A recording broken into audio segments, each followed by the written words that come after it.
Remember to open your toys. That's the closing line on the normal episodes of Powet Toys. I'm Zach Shipley, and unfortunately I don't always follow that advice. Because here, at the top of my coat closet, I have an entire, unopened Wave 5 Walmart exclusive DC Universe Classics.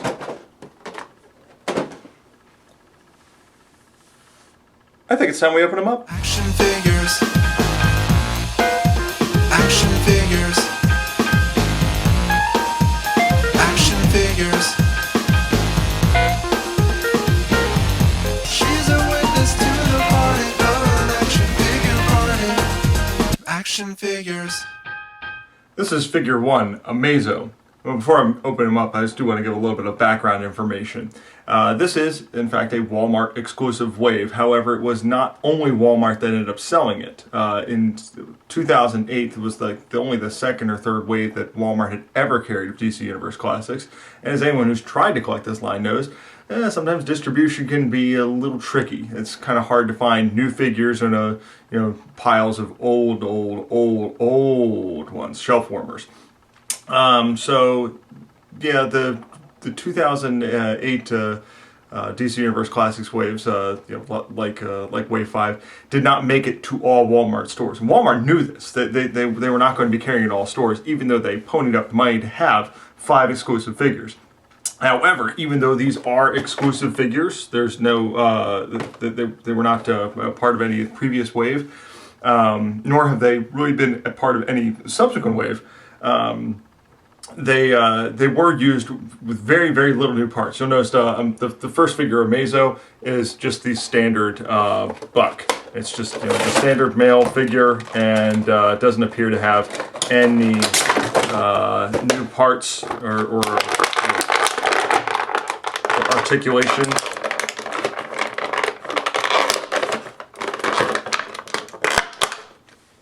Yeah, it's just Amazo, using the standard figure, although he does have, of course, the standard Amazo head. So there's nothing really outstanding about this guy, other than the fact that he is Amazo. And he's an android, and he can, copy the powers of any superhero in order to defeat them.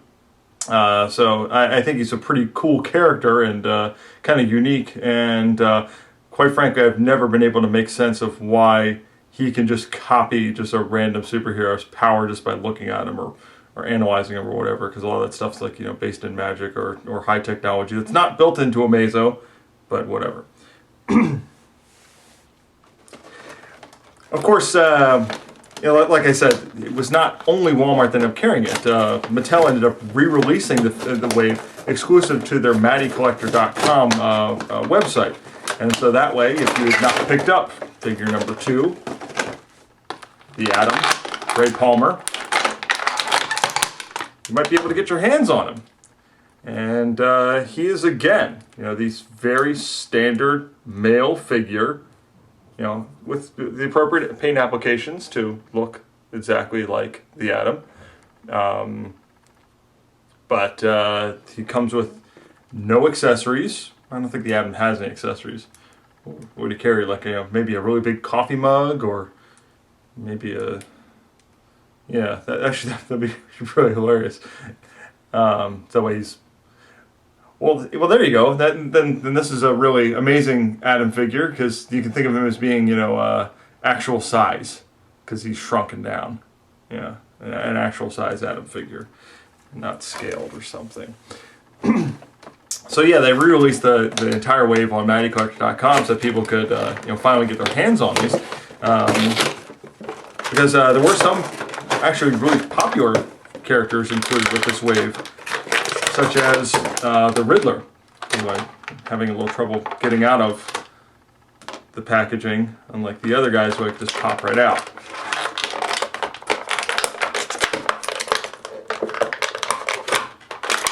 There we go. The Riddler, bless him, does come with an accessory. It comes with this question mark cane. And of course he's got this bowler cap and the pretty unique looking face sculpt.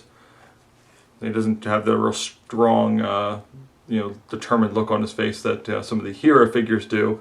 And truth be told, I never really collected too many of the villain figures, so it's kind of weird for me to like open up Amazo and then the Riddler. I've always ever collected the heroes. I don't know why, but those are the only ones I've ever had any interest in getting.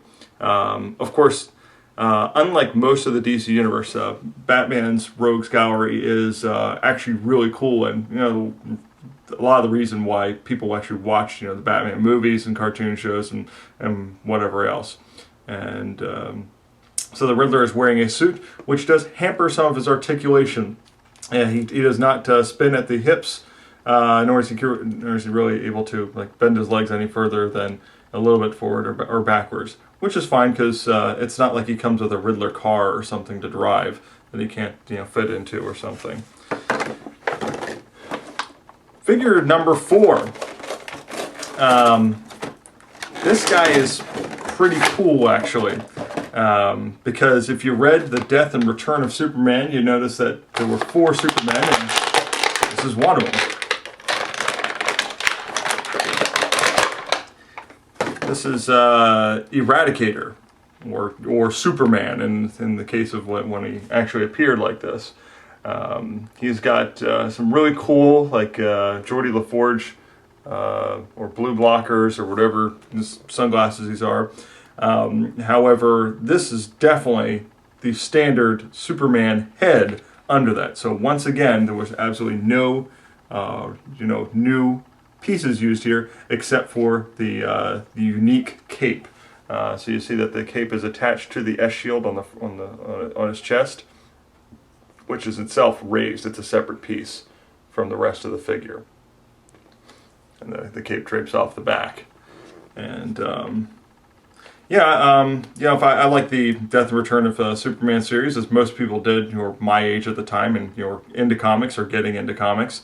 That was probably my first that was the first time I ever really took a trip to the comic store. I picked up comics at supermarkets and things like that, and gotten them as gifts from relatives, but it was the first time I was going on a weekly basis to pick up every new issue. It's kind of strange how the death of Superman was such a big deal at the time, and now it's like Spider-Man dies, this guy Batman dies and he comes back. It's just an accepted part of comics lore that these characters are going to die and come back and then die and come back. But the idea of killing off Superman in the first place was just so weird and alien. It seemed so un-American. And then when they actually did kill off Captain America, people just said like, oh, he'll be back in a year. And sure enough, he's been back for a really long time. So now we reach figure number 5. This is Black Lightning. And again, absolutely no new molding except for the face. No new parts, just some pretty good paint apps for Black Lightning. Black Lightning did appear again in the Superman, Batman, Public Enemies line. However, it was a completely different mold.